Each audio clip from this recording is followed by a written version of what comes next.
Kita sedang mempelajari berdasarkan tema buku Seri Sejarah Penebusan yang ditulis oleh Pendeta Abraham Park. Seri ketujuh yaitu 10 perintah dengan subjudulnya Perjanjian Kekal bagi Seluruh Generasi. Jadi 10 perintah ini em, seringkali kita dengar dan membuat kita seperti, aduh itu kan mengerikan, sangat keras, sangat tegas, lagi pula terlalu detail dan itu kan sudah zaman dahulu kala. Apakah itu masih relevan dengan zaman sekarang? Sehingga pemikiran-pemikiran seperti ini berkembang dan banyak orang tidak memperhatikan perjanjian lama lagi dan hanya berpegang kepada Alkitab Perjanjian Baru. Nah, hal ini membuat kita bertanya-tanya, apakah perjanjian lama itu diperlukan? Apakah 10 perintah yang Tuhan sampaikan dengan suara langsung kepada umat Israel di Gunung Sinai itu masih perlu bagi kita hari ini?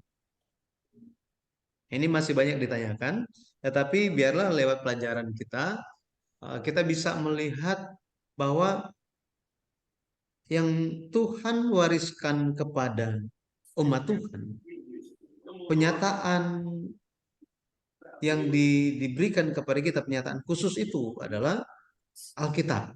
Bahwa kita bisa menemukan Tuhan lewat firman yang ada di dalam Alkitab. Mau ketemu Tuhan di mana lagi? Memang Tuhan menyatakan dirinya lewat ciptaan. Ini pernyataan umum. Sehingga lewat melihat alam semesta, semua yang diciptakan Tuhan, manusia bisa menyadari bahwa Tuhan itu ada. Tetapi ada pernyataan khusus, yaitu kita bisa bertemu dengan Tuhan yang menyatakan dirinya, kita bisa mengenal Dia, dan kita bisa mengetahui jalan-jalannya.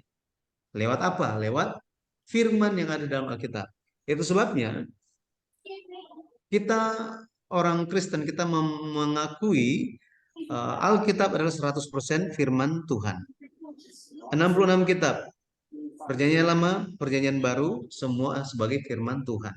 Nah, jadi kita akan lihat bersama-sama seperti apa 10 perintah ini dan bagaimana penerapannya sampai hari ini. Kenapa? Karena 10 perintah dikatakan oleh Tuhan itu adalah perjanjian yang kekal bagi seluruh generasi. Berarti jika kita bicara tentang suatu waktu yang kekal, 10 perintah ini bukan hanya untuk mereka yang hidup di zaman Musa saja, tetapi juga bagi kita hari ini.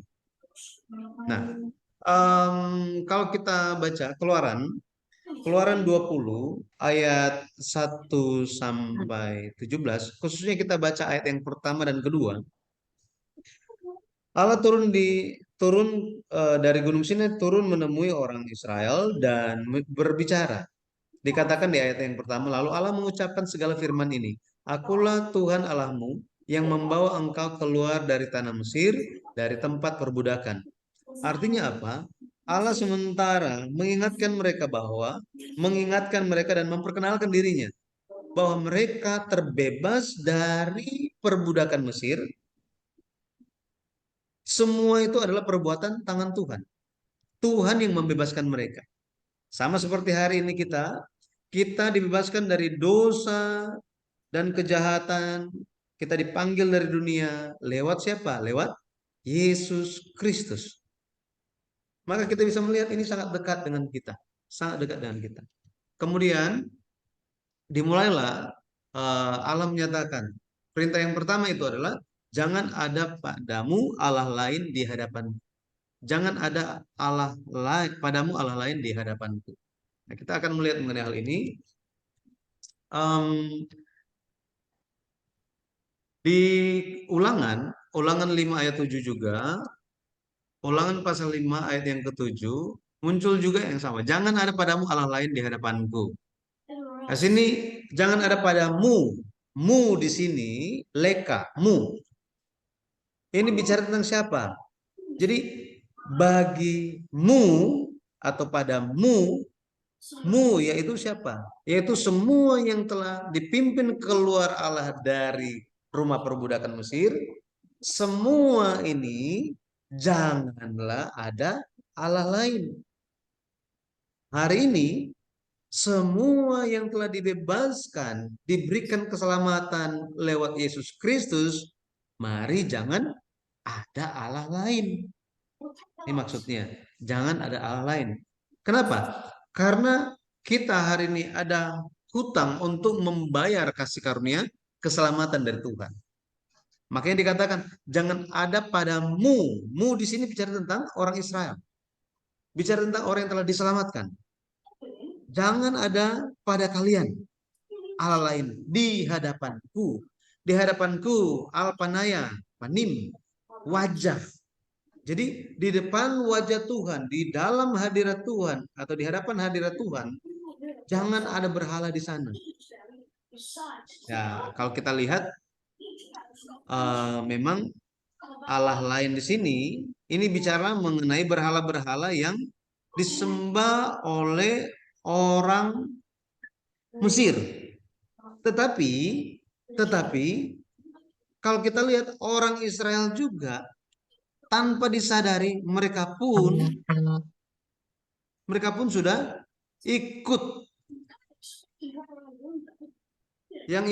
menyembah.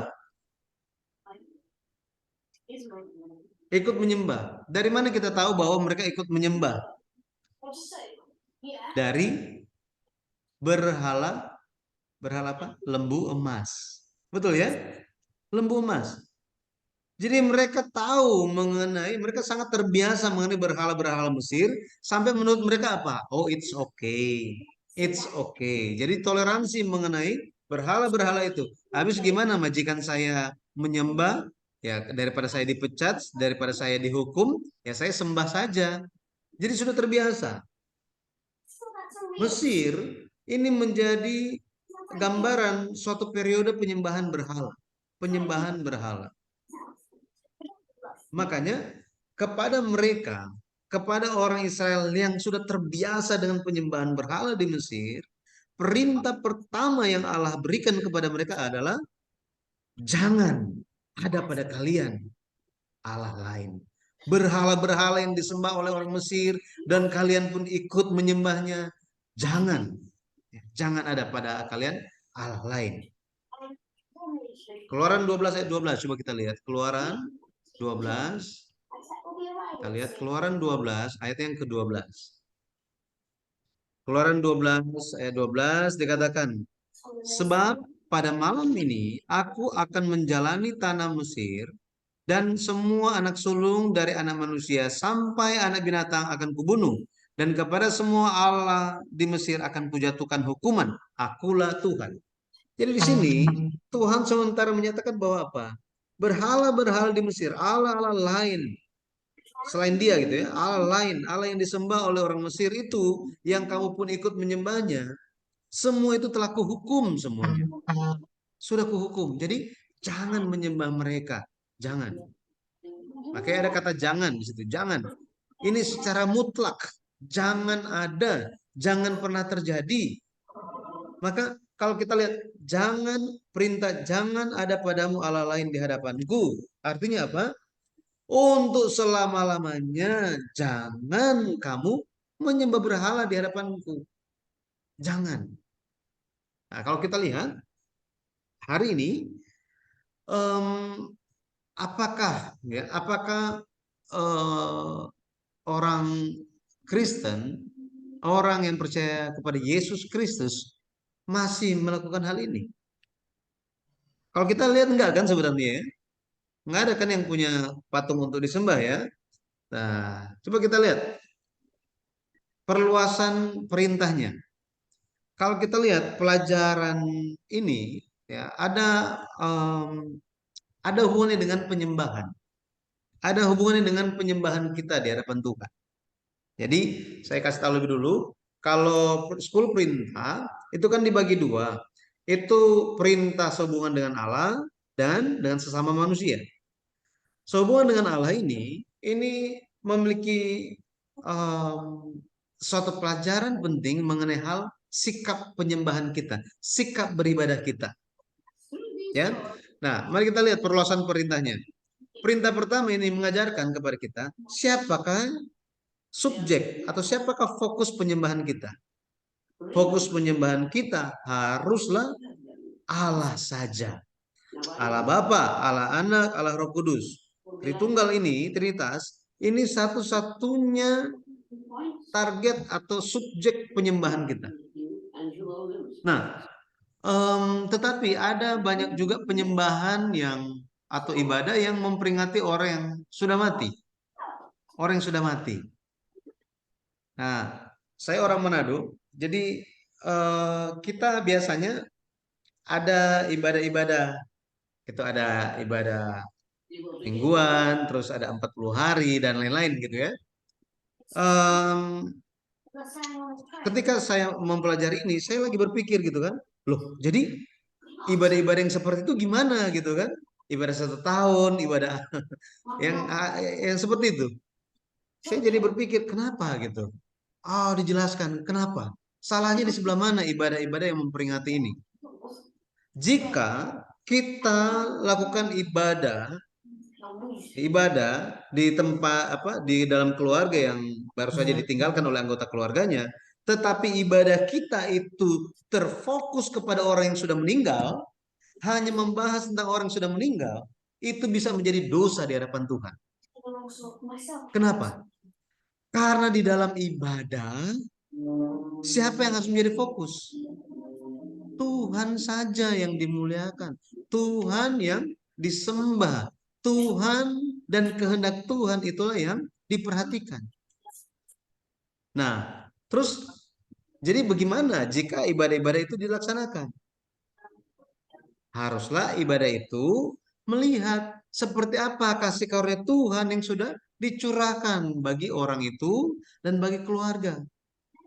Dan lebih lagi mencari kehendak Tuhan untuk mereka yang masih hidup, ya, yang masih hidup. Ibadah apapun Tuhan harus menjadi fokusnya. Jangan sampai orang yang sudah meninggal yang menjadi fokus ibadah itu. Ada kalanya hamba-hamba Tuhan gitu ya, hamba-hamba Tuhan. Jadi tanpa disadari itu sudah berbicara dan lebih banyak berfokus kepada oh iya. Jadi cuma baca satu ayat, habis itu bicara mengenai orang tersebut, tidak bicara tentang Tuhan, terus langsung amin. Ini ibadah yang keliru. Tuhannya nggak ada jadinya, gitu ya. Nah, jadi orang yang sudah meninggal di dalam nama Tuhan, maka mereka semua ada di dalam kedaulatan Tuhan. Itu sebabnya ada larangan untuk menyembah orang yang sudah mati. Menyembah, gitu ya. Terus kita pergi ke kuburan ngapain? Ini betul ya. Kalau Natal, Paskah, nah, hal-hal yang seperti itu kita pergi katanya ziarah seperti itu buat apa? Itu hendaklah mengingat kasih karunia Tuhan yang telah dicurahkan kepada orang yang telah berpulang itu. Roma 14 ayat 6 dikatakan, siapa berpegang pada suatu hari yang tertentu, ia melakukannya untuk Tuhan. Dan siapa makan, ia melakukannya untuk Tuhan. Sebab ia mengucap syukur kepada Allah. Dan siapa tidak makan, ia melakukannya untuk Tuhan. Dan ia juga mengucap syukur kepada Allah. Jadi benar-benar apa? Benar-benar kepada Allah saja. Kepada Allah saja kita menjadi fokus utama. Ya, fokus utama. Kalau kita lihat Saul, ya Saul, Raja Saul, dia melanggar perintah ini. Ketika dia dalam keadaan terdesak, dia mencari perempuan pemanggil arwah. Menurut hukum Taurat, pemanggil arwah itu harus dijatuhi hukuman mati. Saul, dia mencari pemanggil arwah, mencari petunjuk. 1 Samuel 28. Jadi kita bisa lihat mengenai hal itu. 1 Samuel 31 juga. Pada akhirnya dia mati. Gara-gara apa? Dosa ini. Ada lagi kalau kita lihat Yerobeam. Yerobeam ini dia adalah raja pertama dari Israel Utara. Jadi setelah zaman Salomo, kerajaan Israel itu terbagi dua. Terbagi dua. Yang pertama itu Israel di sebelah utara, yang disebut sebagai Israel Utara. Kemudian Yehuda Selatan. Kerajaan Yehuda Selatan. Nah, Yerobeam ini dia menjadi raja pertama di Israel Utara. Apa yang dia lakukan? Dia mendirikan dua anak lembu emas. Kemudian apa? Dia membuat orang Israel memberikan korban persembahan kepada berhala. Nah, ini menjadi dosa yang besar bagi keluarga Yerobeam, Yerobeam dan keluarganya, sehingga kemalangan menimpa dirinya dan keluarganya. Ya, mereka berakhir dengan tragis. Maka kalau kita lihat pelajaran penebusan itu apa? Maknanya bagi kita itu apa? 10 perintah, em, 10 perintah, intisarinya atau esensinya itu sudah ada, sudah diberikan di Taman Eden. Sudah diberikan di Taman Eden. Dan kalau kita lihat, ada juga terjadi ketidaktaatan. Adam dan Hawa, ini adalah laki-laki dan perempuan yang pertama yang melanggar perintah pertama ini. Dan kalau kita lihat secara keseluruhan, mereka melanggar 10 perintah. Kan inti kehidupan mereka itu haruslah Tuhan saja. Betul ya? Tuhan saja. Seharusnya mereka itu hanya mendengarkan perintah Allah, hanya mendengarkan firman Allah saja. Tetapi yang mereka lakukan apa? Mereka mengesampingkan firman Tuhan dan menerima perkataan ular. Perkataan ular, ya. Dikatakan bahwa kita itu akan menjadi hamba kepada siapa yang kita taati. Entah itu kita akan menaatinya untuk memperoleh hidup atau akan menaati dan pada akhirnya berakhir dengan kematian. Pada akhirnya kalau kita lihat Adam dan Hawa lebih menaati, lebih menerima, mendengarkan perkataan ular. Maka mereka sekarang bukan lagi melayani hati mereka, bukan lagi melayani kehendak Tuhan, tetapi sekarang mereka melayani kemauan dari ular. Sehingga di dalam hati mereka, mereka sudah bukan ada lagi firman Tuhan di dalam hati mereka, sudah bukan lagi Tuhan dalam hati mereka, tetapi di dalam hati Adam dan Hawa adalah perkataan ular. Sudah ada ular di dalam mereka. Itu sebabnya kita perlu sangat berhati-hati jika kita memberikan kesempatan bagi hati kita untuk menerima hal-hal yang bukan firman Tuhan, maka Tuhan itu sementara digeser posisinya. Pada akhirnya pusat kehidupan kita, pusat penyembahan kita itu bukan lagi Tuhan. Udah hal yang lain selain Tuhan lagi. Di zaman Yesus, kalau kita lihat Yesus adalah Tuhan. Yesus adalah Tuhan. Yohanes 1 ayat 1, pada mulanya adalah firman. Firman itu bersama-sama dengan Allah dan firman itu adalah Allah.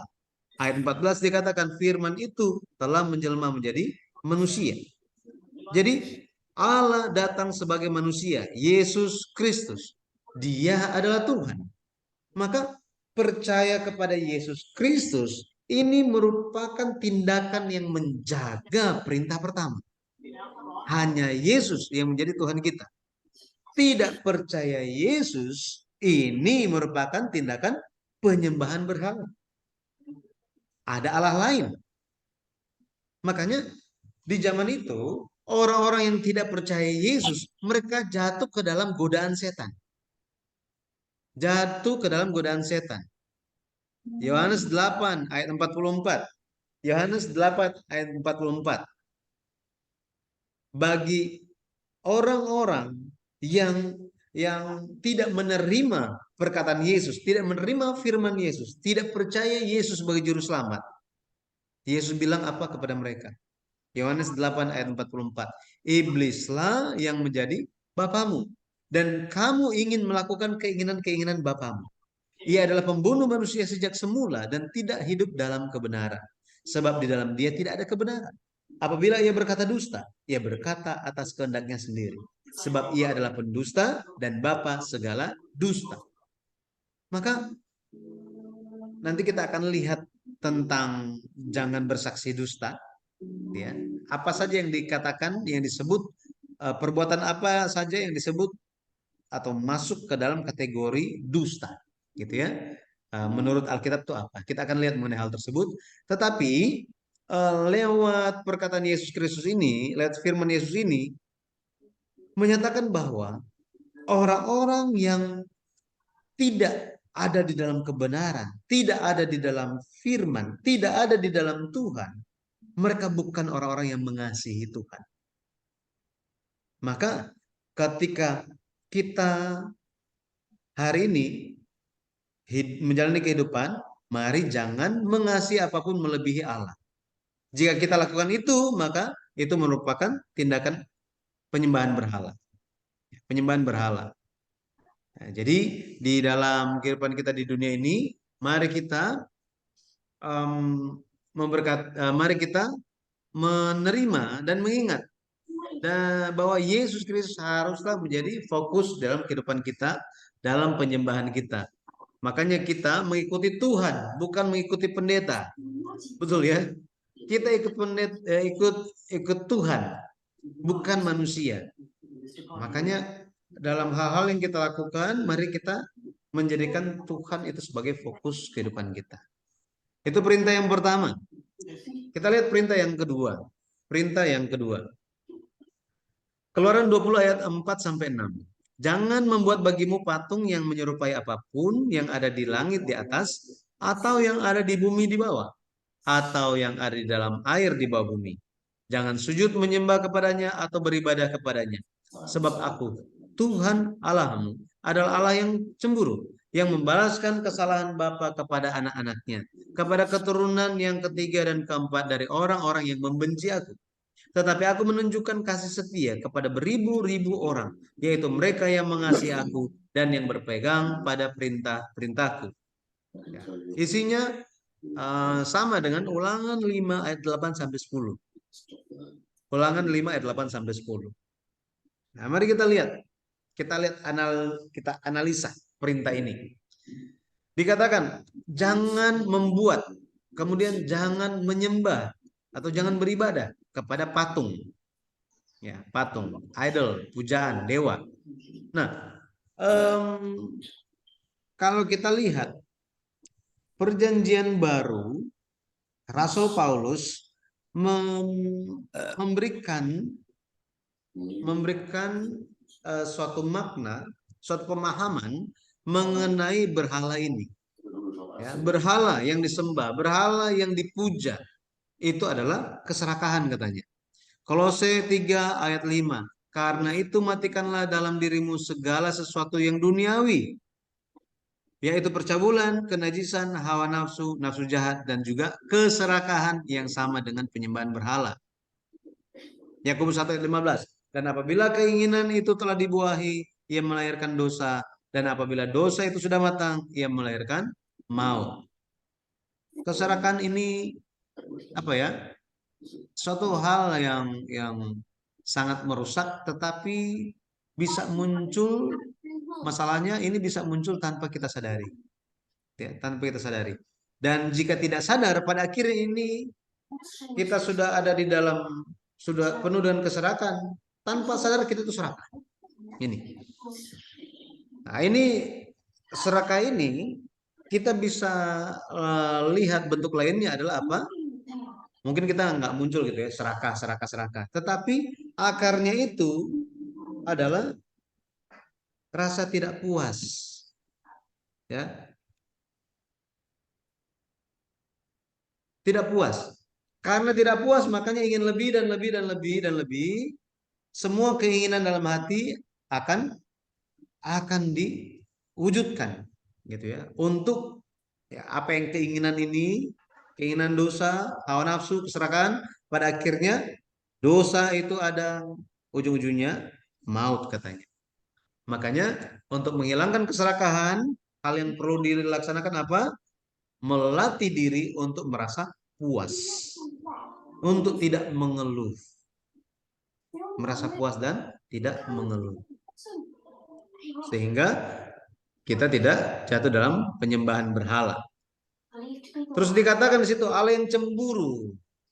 Kata cemburu, karena cemburu. Ini cemburu, menyala-nyala. Ini artinya mencintai dengan sangat mendalam.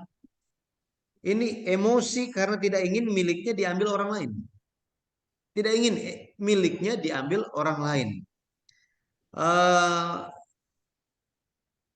Kalau cemburu zaman sekarang atau dalam pemahaman umum, kita bisa lihat, oh itu marah, membabi buta gitu ya, membabi buta. Tetapi kalau kita lihat cemburu di sini, cemburu di sini, karena kita mengasihi sebagai milik kita dan kita ingin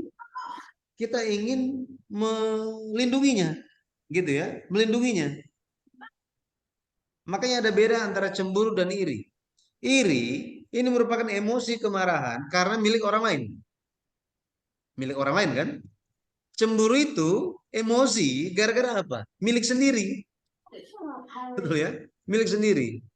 Bisa bayangin kalau misalnya suami tiba-tiba lagi jalan berdua, ada perempuan yang lewat terus sang suami ngelirik gitu kan? Lirik cuma sebentar mungkin nggak apa-apa, tapi lama-lama gitu. Apa yang terjadi? Pasti cemburu kan? Pasti cemburu. Ulangan 4 ayat 24 dikatakan, sebab Tuhan Allahmu adalah adalah api yang menghanguskan, Allah yang cemburu. Jadi Allah yang cemburu di sini dalam arti apa? Kenapa dia cemburu?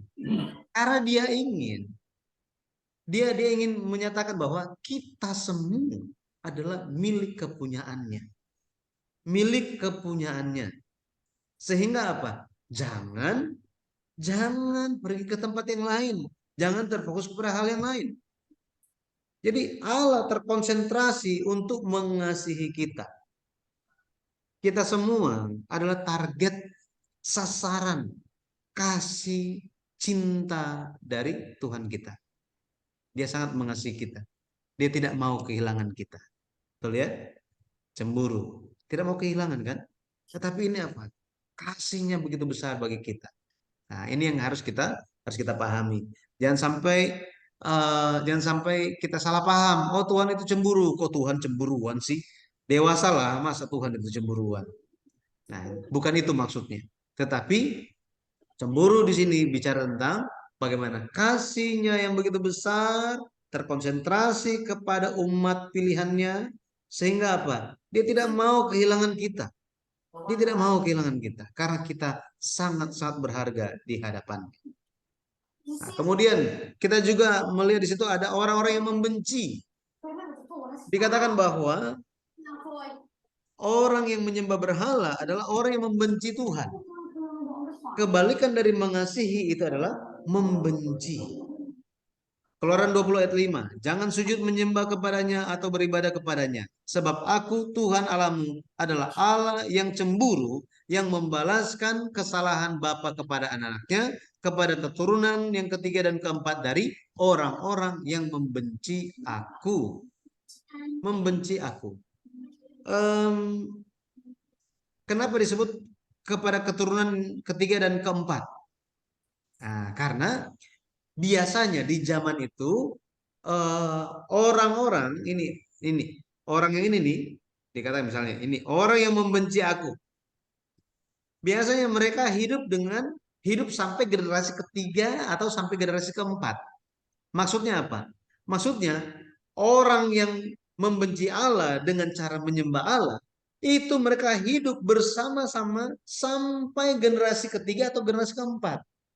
Artinya ketidakpercayaan atau sikap yang menyembah berhala itu bukan hanya dilakukan oleh satu orang saja, tetapi juga dilihat dan diikuti oleh anak-anaknya, oleh cucunya, dan juga oleh cicitnya. Maka Tuhan bilang apa? Dia akan balaskan kesalahan bapak kepada anaknya, ini anak, jadi bapak kepada anak, kemudian kepada keturunan ketiga, cucu. Keturunan keempat, cicit. Kenapa? Karena ini mereka hidup semasa, sejaman, di zaman yang sama. Makanya, seperti iman orang tua, itu akan berdampak kepada anak-anaknya, sama. dosa dan kejahatan, ketidakpercayaan itu pun berdampak sampai kepada generasi-generasi berikutnya. Itu sebabnya sangat penting ibu-ibu hari ini. Bagaimana ibu-ibu semua menjadikan Tuhan Yesus sebagai pusat kehidupan, pusat penyembahan, mengasihi Tuhan, mengasihi firman Tuhan, mau bersekutu, beribadah, menyanyikan pujian, bersyukur, berdoa, maka anggota keluarga menyaksikan hal itu. Cucu melihat hal itu, cicit melihat hal itu.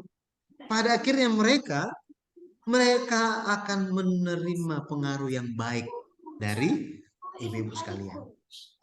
Makanya sangat penting, sangat penting. Yang kita wariskan itu bukan hanya tentang oh ya itu ada rumah di Pondok Indah, oh ada tanah di mana, ada kebun berapa hektar gitu ya. Bukan cuma hal tersebut, tetapi di atas hal tersebut yang harus kita wariskan kepada anak-anak kita itu adalah iman. Iman. Karena harta tidak akan dibawa, tetapi iman akan dibawa sampai ke sorga. Ya. Jadi dikatakan membalaskan, fakat, mengunjungi. Jadi Allah akan mencari dan menghakimi orang-orang yang menyembah berhala. Karena yang menyembah berhala itu adalah orang-orang yang membenci Tuhan. Sebaliknya dikatakan ada yang mengasihi aku, mereka yang mengasihi aku. Keluaran 20 ayat yang ke-6. Tetapi aku menunjukkan kasih setia kepada beribu-ribu orang, yaitu mereka yang mengasihi aku dan yang berpegang pada perintah-perintahku. Nah, di sini beribu-ribu ini bukan angka hurufiah, tetapi menunjuk kepada suatu waktu yang lama. Waktunya lama untuk selama-lamanya. Untuk selama-lamanya. Jadi bagi orang yang menjaga perintah Tuhan, menerima firman Tuhan untuk selama-lamanya, Allah akan menunjukkan kasih setia kepada mereka selama-lamanya. Kasih setia, hesed bahasa Ibraninya. Ini adalah kasih setia. Di sini menunjuk kepada kasih karunia. Kasih karunia. Itu adalah apa? Itu adalah janji Tuhan yang tidak pernah berubah. Belas kasihan dari Tuhan itu yang tidak berkesudahan. Makanya ada lagu kasih Allah tak berkesudahan, selalu baru setiap hari. Jadi kasih karunia Allah itu selama-lamanya bagi setiap orang yang mengasihi Dia. Makanya ketika kita hidup sesuai dengan firman Allah, Allah akan menjaga dan melindungi kita. Bukan hanya kita, tetapi juga seluruh anggota keluarga kita. Ya. Nah, kita lihat perluasan perintahnya. Perluasan perintah ini nanti bisa dibaca di Keluaran 22 ayat 22 sampai 26, kemudian Ulangan 6 ayat 10 dan 7 ayat 26. Kalau kita lihat perintah pertama itu tentang subjek penyembahan itu siapa? Ya, subjek penyembahan itu siapa? Perintah kedua itu bicara tentang metode penyembahan. Metode penyembahan. Artinya apa? Artinya jangan sujud menyembah.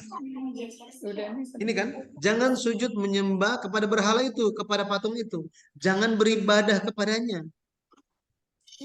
Kata beribadah, ya, beribadah atau kata menyembah di sini, menyembah bahasa Ibrani itu adalah sahar.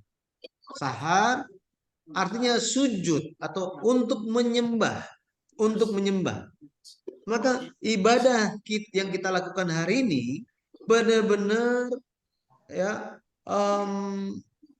benar-benar hanya mencari belas kasih Tuhan, mencari kasih karunia Tuhan. Kalau kita lihat, ya, kalau kita lihat dalam sekarang ini kan bagaimana kita menyembah Tuhan, ini liturginya atau tata caranya kan setiap gereja beda-beda kan. Nah, seperti apa metode yang dilaksanakan, cara menyembah dari setiap gereja, tetapi hendaklah itu untuk apa? Itu dilakukan dengan hati ini, dengan hati yang sujud menyembah Allah. rendah, ya, rendah. Artinya apa? Kalau kita rendah, kita sujud, berarti ada ya di depan kita lebih tinggi kan? Artinya kita mengagungkan Tuhan, mengagungkan Tuhan. Lewat kita datang, kita menyanyikan puji-pujian. Benar-benar kita mengagungkan Tuhan dengan kerendahan hati. Kita berdoa, kita menerima firman, kita memberikan persembahan. Itu semua untuk apa? Untuk mengagungkan Tuhan, mengagungkan Tuhan, dan untuk mencari belas kasih Tuhan.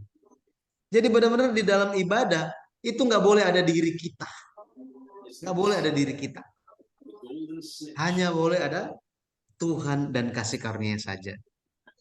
Makanya ketika ketika kita melayani, nah ini, ketika kita melayani, marilah kita melayani dengan penuh kasih karunia Tuhan. Baik itu dilihat puji-pujian, lewat ya membagikan firman atau apapun yang kita lakukan. Benar-benar bukan kita, tetapi kasih karunia Tuhan yang ada dalam kita itulah yang tampak. Sehingga Tuhan, hanya Tuhan yang dimuliakan. Raja Nebukadnezar, Raja Nebukadnezar, dia hidup dalam segala kelimpahan, kemewahan, kekuasaan yang luar biasa. Dia menjadi penguasa, penguasa dunia. Raja Babel, ya, Nebukadnezar. Kekuasaannya luar biasa, besar. Tetapi, tetapi dia menyembah berhala, dia paksakan orang untuk menyembah berhala. Pada akhirnya Tuhan hajar dia. Kenapa? Karena ketika dia menyembah berhala, memaksakan semua orang, bahkan paksa orang Yahudi untuk menyembah berhala, dia mengagungkan dirinya, bukan Tuhan lagi, tetapi mengagungkan dirinya sendiri. Ketika dia menyombongkan dirinya sendiri, akhirnya Tuhan pukul dia, dia jadi apa ya, seorang raja yang begitu agungnya, tetapi menjalani kehidupan seperti binatang. Jadi tidak waras. 7 tahun, bayangkan. 7 tahun. Kena hujan, panas. Hidup seperti binatang. Ya. Daniel 4, nanti bisa baca. Itu di Daniel 4, juga Wahyu 22. Wahyu 22. Jadi ada akhir yang malang, sangat malang bagi orang yang menyembah berhala, yang pada akhirnya mengagungkan dirinya sendiri. Kita lihat pelajaran penebusannya apa. Tadi saya bilang, hakikat atau esensi dari 10 perintah itu sebenarnya telah ada di Taman Eden. Dan ada melanggar ini. Kalau kita lihat, yang pertama, dia di dalam perintah pertama, dia telah melanggar perintah pertama itu. Karena apa? Karena dia mengesampingkan firman Tuhan. Dia mengesampingkan Tuhan dan sekarang dia lebih taat kepada perkataan ular. Dia jatuh dalam dosa. Nah, sekarang dia menjadi berhala. Kalau kita lihat, ular menjadi berhala bagi mereka. Berhala bagi mereka. Ya. Kalau kita lihat, pohon pengetahuan yang baik dan yang jahat pun ini menjadi berhala bagi mereka. Kenapa? Karena akhirnya fokus mereka kepada hal tersebut. Kejadian 3 ayat 6 dikatakan itu baik untuk dimakan dan sedap kelihatannya. Sedap kelihatannya. Ya. Jadi Adam dan Hawa mengambil, mereka makan buah dari pohon pengetahuan baik yang jahat dan jahat itu, kemudian mereka jatuh dosa. Jadi mereka melanggar, ya, mereka melanggar hal ini. Mereka menjadikan ular itu sebagai Tuhan mereka, berhala mereka, dan mereka sujud dengan cara apa? Menaati. Betul ya? Menaati perkataan ular itu. Kita perlu taat kepada firman Tuhan kan, bukan taat kepada perintah ular. Nah, jadi kalau kita lihat, Yesus Kristus dia menampakkan rupa Allah, rupa kemuliaan Allah.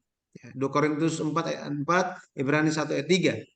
Nah, betapa pentingnya bagi kita untuk apa? Untuk hanya sujud di hadapan Allah. Sujud di hadapan Allah. Bertobat, percaya sepenuhnya, bersandar kepadanya. Hanya dengan demikian, pada akhirnya rupa Allah itu, ya, rupa Allah, rupa Yesus dipulihkan di dalam diri kita. Kolose 1 ayat 15 dikatakan, iya, Yesus adalah gambar Allah yang tidak kelihatan, yang sulung, lebih utama dari segala yang diciptakan. Kolose 3 ayat 5, karena itu matikanlah. Ya ini, tadi kita sudah baca. Jadi mengasihi apapun melebihi dari Allah. Itu sudah penyembahan berhala. Jadi uh, hari ini kiranya kita menjalani kehidupan iman dengan berjaga-jaga sambil bersyukur dan berpuas diri bahwa apa? Bahwa ya Yesuslah yang senantiasa menuntun kehidupan kita. Pada akhirnya kita pun bisa menjalani kehidupan yang menaati 10 perintah Allah. Dalam hal ini yang telah kita pelajari, perintah pertama dan yang kedua. Ya, saya berdoa kiranya mulai dari pemahaman kita tentang tentang perintah Allah ini, maka kita bisa memahami tentang kasih Allah. Kenapa? Karena tanpa memiliki hati yang mengasihi Allah, kita tidak akan bisa paham tentang 10 perintah. Tanpa memiliki hati yang mengasihi Allah, kita tidak akan bisa menaati 10 perintah Allah. Nah, jadi 10 perintah Allah ini pun pada akhirnya digenapi dengan apa? Hukum Taurat ini digenapi dengan apa? Dengan kasih. Ya, dengan kasih. Pertama mengasihi Allah, kemudian mengasihi sesama. Saya berdoa di dalam nama Tuhan Yesus Kristus kita diberikan kemampuan dan dipenuhi hati kita dengan kasih sehingga kita bisa mengasihi Allah dan juga mengasihi sesama dan menerima berkat perjanjian Allah yaitu apa? Hidup yang kekal sampai akhir. Amin.